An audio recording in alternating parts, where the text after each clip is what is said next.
Hi everyone, welcome back to my channel. In my previous video, I have already covered the chapter 1 of your syllabus, which is periodic table. Now, I will be continuing with the second chapter, which is chemical bonding. So before beginning with this topic, please do hit the like button, share the video with your friends and subscribe my channel. So let's move into the chapter, which is chemical bonding. So the first thing you need to learn about chemical bonding is the term itself. What is chemical bonding? You can understand this with an helpful example. Suppose two atoms A and B. Okay. Now, when they are brought close to each other, some force will enact between them. Okay. The force which holds these two molecules together to form a stable molecule is known as chemical bond. Okay, or the linkage. And the phenomena is known as chemical bonding. It is very simple to understand. Suppose you have two new classmates in a class and they mingle with each other. So after knowing them each other, they will form a bond between them which is known as friendship bond. Similarly in chemistry, when two atoms come close to each other, they form a chemical bonding. Okay, this is a friendship bond. So now you will be wondering why chemical bonds are formed. Okay, basically in Earth, every element or atom tries to attain stability. Now you have learned in periodic table that noble gases have completely filled electronic configuration. That means that all the outermost shells are filled with electrons. Now, due to this, they are unreactive in nature and are inert. Okay, therefore they are more stable. So, if any element which does not have complete octet or duplet in its outermost shell, they tend to attain that electronic configuration of the nearest noble gas so that they also have stability. Okay, so these are the two reasons why chemical bonds are formed. Firstly, they need to attain the inert gas configuration, that is the configuration of the noble gas, in order to have stability. Okay, now so you will be asking how can we achieve a stable configuration of chemical bonding?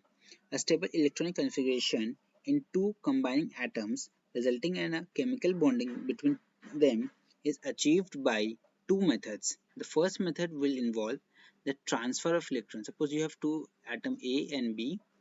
From atom A to atom B, you will have an electron transfer. Okay, which will result in formation of, if atom A transfers electron, that means it will gain a positive charge and atom B will gain a negative charge. Due to the formation of a positive and negative charge, there is an electrostatic attraction between them, which will result in formation of the compound AB, which will have a bond known as ionic bonding. Okay, this was the first method where transfer of electron was involved. Second method is electron sharing of electrons between two atoms. Suppose A and B are there. Between them, we will share electrons. Sorry, we will share electrons. Okay. Due to the sharing of electrons, it will form covalent bond. Okay.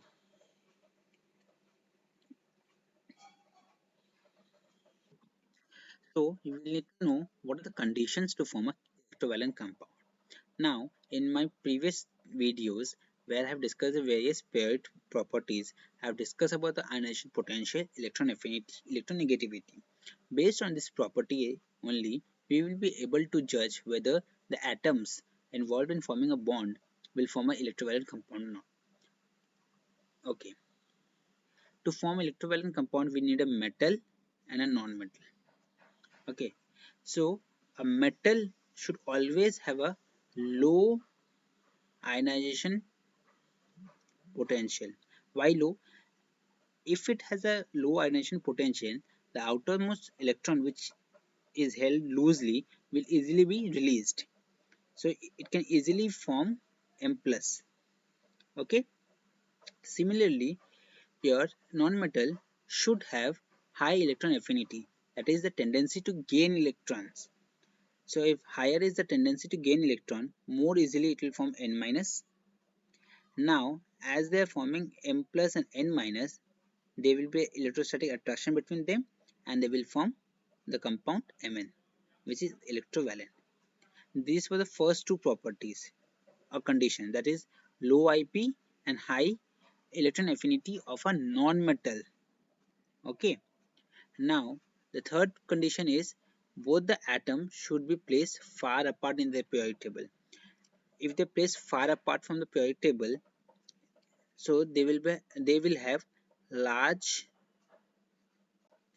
electronegativity difference. More is the electronegativity difference, more will be the charge separation between them, more will be positive charge, more will be negative charge. This will result in formation of a stronger electrovalent compound.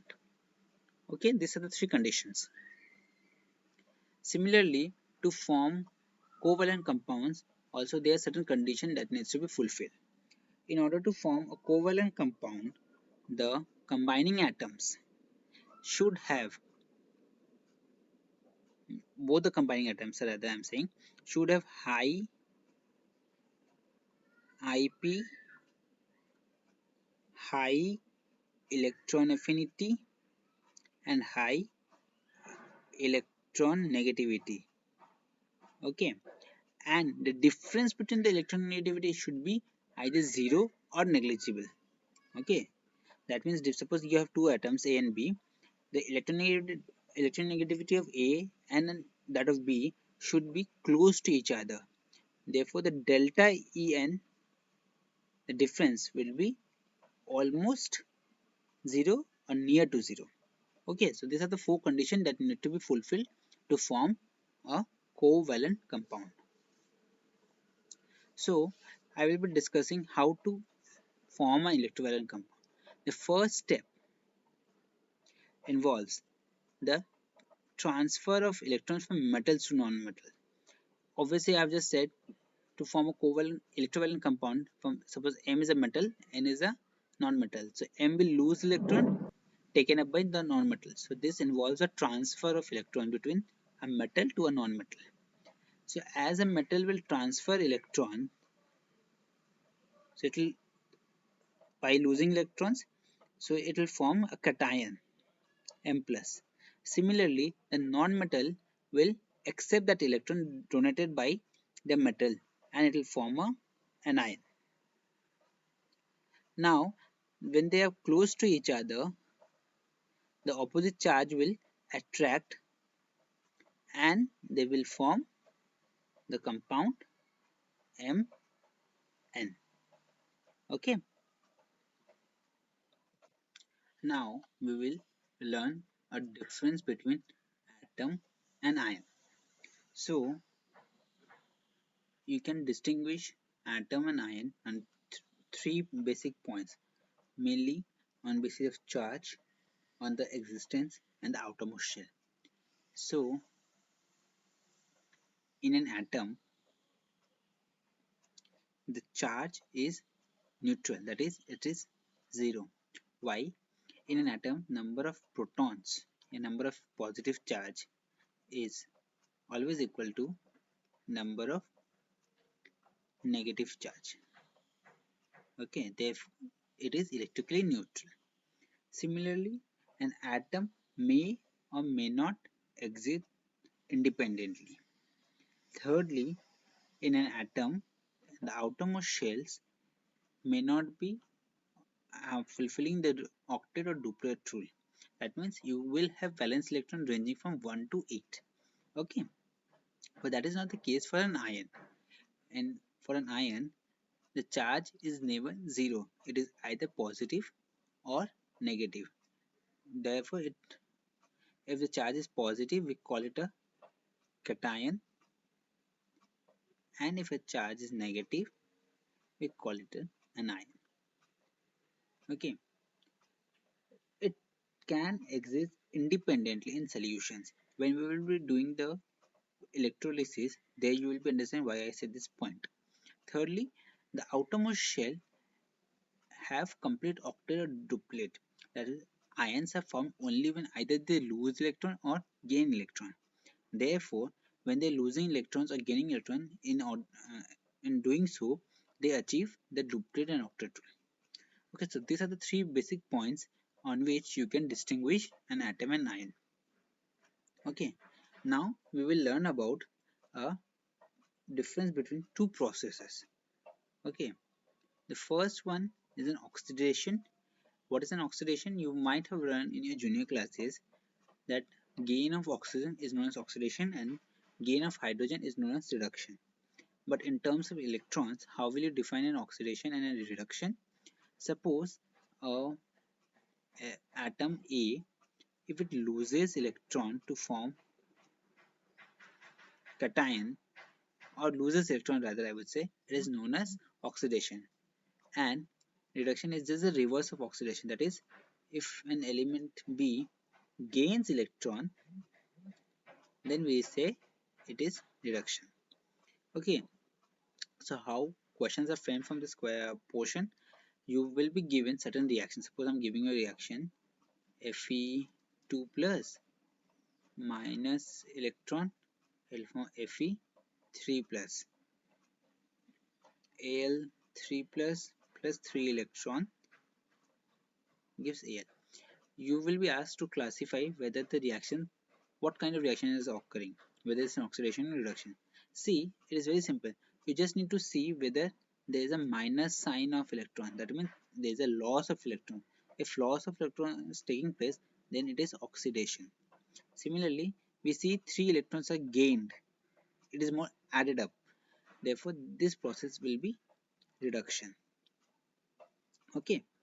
Now, we will learn about the three important examples which are there in your scope of syllabus for the electrovalent compound. The first one will be the formation of sodium chloride, that is NaCl. The second one is the formation of magnesium chloride. The third one is the formation of calcium oxide. Okay, that is CaO. So the formation or a brief explanation for this three compounds I'll be doing in my next video. Okay, thank you.